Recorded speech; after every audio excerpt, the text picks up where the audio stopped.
Assalamualaikum warahmatullahi wabarakatuh. Hai teman-teman. Perkenalkan, nama saya Iva Fatatul Mukaromah dari kelas PGMI 4C. Gimana nih kabar kalian hari ini?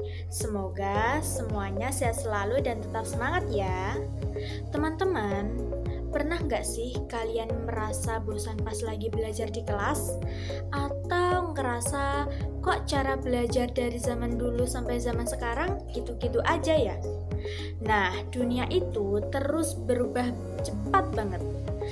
Makanya dunia pendidikan kita juga nggak boleh jalan di tempat. Di video kali ini, kita bakal mengupas tuntas satu topik yang seru dan penting banget buat masa depan kita, yaitu inovasi pendidikan. Saya udah bikin mind mapping ini untuk mempermudah kita memahami apa saja sih isi dari inovasi pendidikan itu, mulai dari pengertiannya, strategi, dan sampai siapa aja sih orang-orang hebat di balik layar yang bikin inovasi ini terwujud. Penasaran? Tonton video ini selengkapnya. Oke, kita mulai dari konsep dasarnya dulu ya. Apa sih sebenarnya inovasi pendidikan itu? Singkatnya, inovasi pendidikan adalah proses perubahan yang direncanakan untuk mencapai tujuan tertentu. Atau bahasa gampangnya, memperbaharui cara lama dengan cara baru yang lebih efektif. Nah, sebuah ide bisa dibilang inovasi kalau mempunyai beberapa karakteristik nih teman-teman. Di antaranya yang pertama, harus punya keuntungan relatif. Artinya, lebih bagus dari cara lama. Yang kedua, keserasian. Yang ketiga, kemudahan. Dan yang keempat, dapat diamati hasilnya. Terus, apa aja yang diubah? Nah, ruang lingkupnya luas banget teman-teman. Mulai dari kurikulum yang harus sesuai zaman, fasilitas belajar yang makin canggih, sampai manajemen sekolahnya. Lalu, kenapa sih harus ada inovasi? Urgensinya adalah karena adanya perubahan sosial di masyarakat dan kebutuhan untuk memanfaatkan teknologi dalam pembelajaran. Bayangin, kalau zaman sekarang itu masih pakai papan tulis kapur dan nggak kenal komputer sama sekali, pasti bakal ketinggalan banget kan? Makanya faktor pendorongnya itu jelas. Perkembangan teknologi yang super cepat, tantangan masa depan yang makin kompleks, serta adanya kebijakan dan regulasi yang pemerintah. Baik teman-teman, kita sekarang masuk ke bagian gimana cara inovasi itu terjadi. Inovasi itu nggak sulap yang langsung jadi semalam ya teman-teman. Ada prosesnya. Tahapannya dimulai dari penemuan ide, lalu pengembangan inovasi, dilanjutkan ke penyampaian inovasi, dan terakhir penerimaan inovasi oleh sekolah-sekolah. Proses ini dilakukan dengan tujuan yang jelas, yaitu memobilisasi ide-ide baru supaya bisa diterapkan di dunia nyata. Supaya inovasi ini nggak lambat, kita butuh strategi percepatan. Di mind mapping yang telah saya buat ada 4 poin penting. Yang pertama, pelatihan dan pengembangan profesional guru. Yang kedua, pemanfaatan teknologi dalam pembelajaran. Yang ketiga, kolaborasi dan dukungan dari berbagai pihak. Serta yang keempat, ada monitoring dan evaluasi secara berkelanjutan.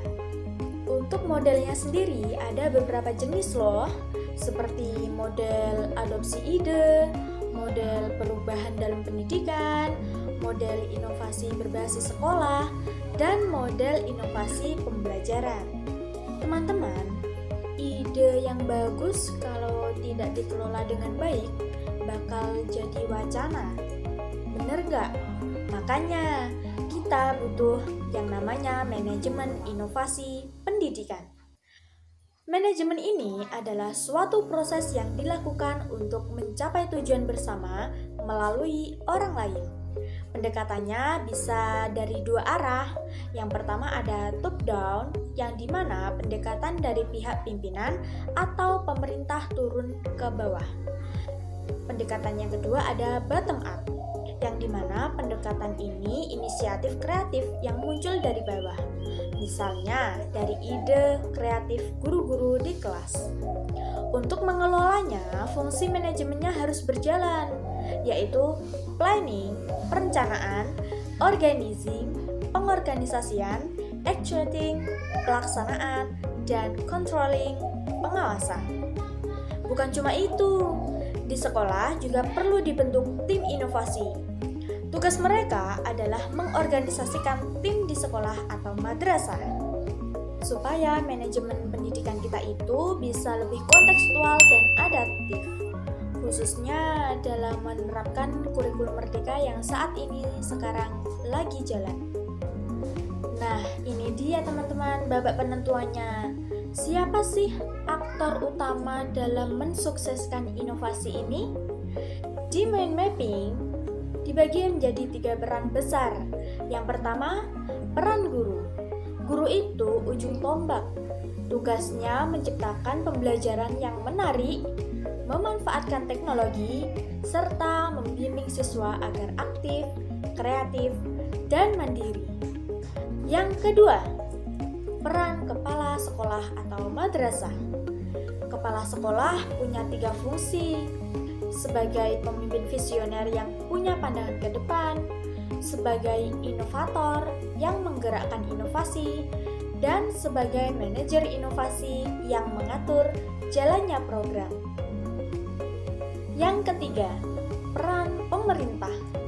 Pemerintah bertindak sebagai pemutus kebijakan strategis, penyedia sumber daya seperti dana dan fasilitas, fasilitator, sekaligus penanggung jawab dalam menjamin pemetaan inovasi di seluruh daerah. Semua peran ini bersinergi untuk melakukan akselerasi inovasi, yaitu upaya mempercepat penerapan program-program inovatif demi meningkatkan kualitas pembelajaran dan membentuk budaya yang inovatif di sekolah. Wah, ternyata seru dan luas banget ya pembahasan tentang inovasi pendidikan ini. Kesimpulannya, inovasi itu bukan cuma tugas pemerintah atau kepala sekolah aja, tapi tugas kita semua, termasuk para guru dan kita sebagai generasi penerus bangsa untuk selalu terbuka sama hal-hal baru yang positif.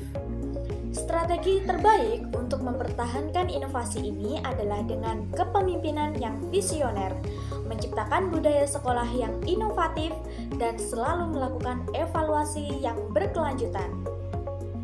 Gimana menurut pendapat kalian tentang inovasi pendidikan di sekitar kalian saat ini? Apakah sudah berjalan dengan baik?